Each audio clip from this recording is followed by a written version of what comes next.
Bom dia! Vamos iniciar nossa aula com a oração, né? Obrigado, Senhor, por mais um dia, por mais uma semana, pela minha saúde, pela minha família, pela minha amizade. Que cada dia nós possamos ser uma pessoa melhor, né? E que nós tenha sempre um amanhecer cheio de paz, de alegria, né? Obrigado por tudo, Senhor. Amém. Hoje a nossa aula de história é sobre os governadores gerais, certo? Vocês lembram da nossa aula passada que foi sobre as capitanias hereditárias? Pois é. Como as capitanias não deram certo, o rei de Portugal resolveu adotar uma nova forma de governo, que foi os governadores gerais. Qual era esse objetivo? O que eles tinham que fazer? Eles tinham que centralizar o poder na colônia, fiscalizar e ajudar as capitanias para que elas se desenvolvessem, né?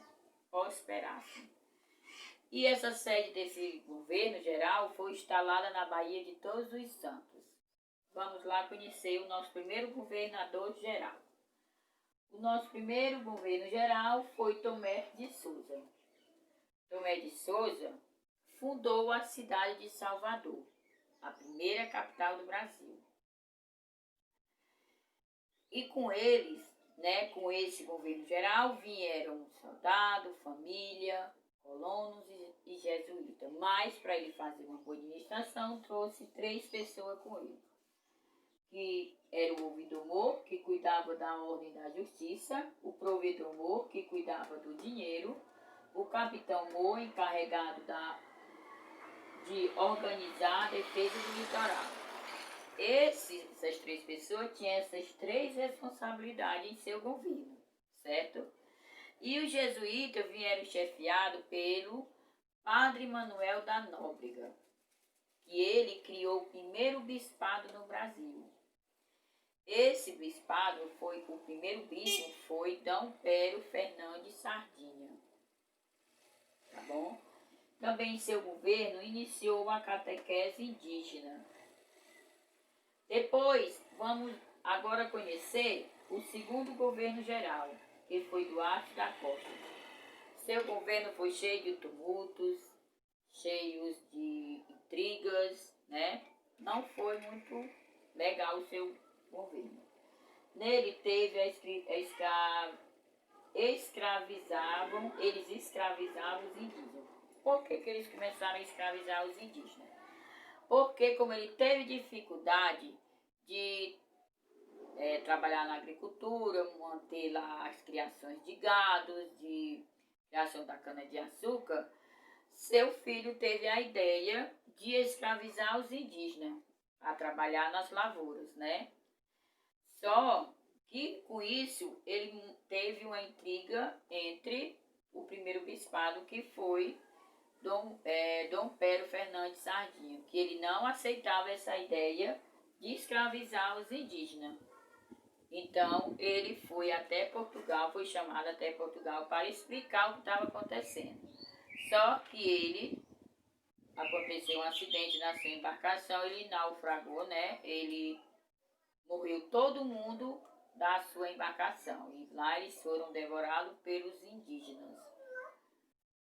E também nesse mesmo governo teve a invasão dos franceses no Rio de Janeiro, a Confederação dos Tamoios, que essa Confederação dos Tamoios era um movimento organizado pelos indígenas tamoios contra os portugueses, certo? Também nesse mesmo governo teve a fundação do Colégio de São Paulo de Piratininga, que deu a origem à cidade de São Paulo. Depois vamos lá conhecer o terceiro governo geral, que foi Mendes Sá. Mendes Sá, pelo conselho do Padre Manuel da Nóbrega, né? Ele criou as aldeias, catequizaram os indígenas, certo? E afastou os franceses do litoral. O sobrinho de Mendes Sá, que era o chamado de Estácio de Sá, fundou a cidade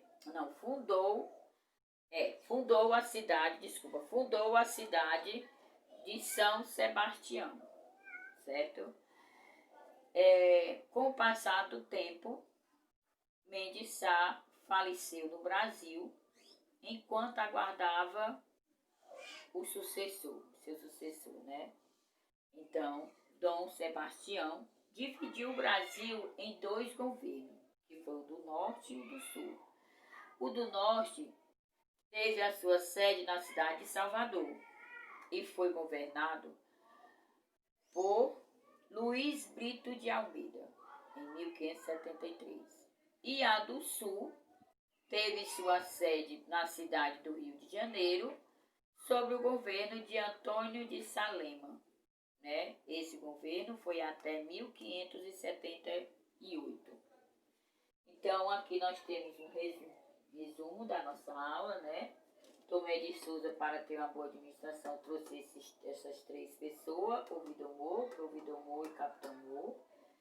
Iniciou a catequese indígena e o nosso segundo governo geral, Duarte da Costa, que no seu governo escravizava os indígenas, teve a invasão dos franceses no Rio de Janeiro, Confederação dos Tamoios, fundação do Colégio de São Paulo de Piratininga. E o terceiro governo geral, Mendes Sá, criou as aldeias, catequizaram os indígenas, afastou os franceses do litoral. Essa foi a nossa aula de história, certo? Tá aqui na página 35 do livro de vocês. Vocês leiam a 35, a 36 e uma parte da 37 onde inicia a atividade. Depois vocês vão para a 38 e na 39, que tem a última questão da atividade, são 14 questões. Pesquisem todas no livro que estão lá. Qualquer coisa você pode me chamar lá no privado, certo? O livro da tia que caiu, a gente vai aqui montar. Então, tenha um bom dia e até a nossa próxima aula de história. Fiquem com Deus.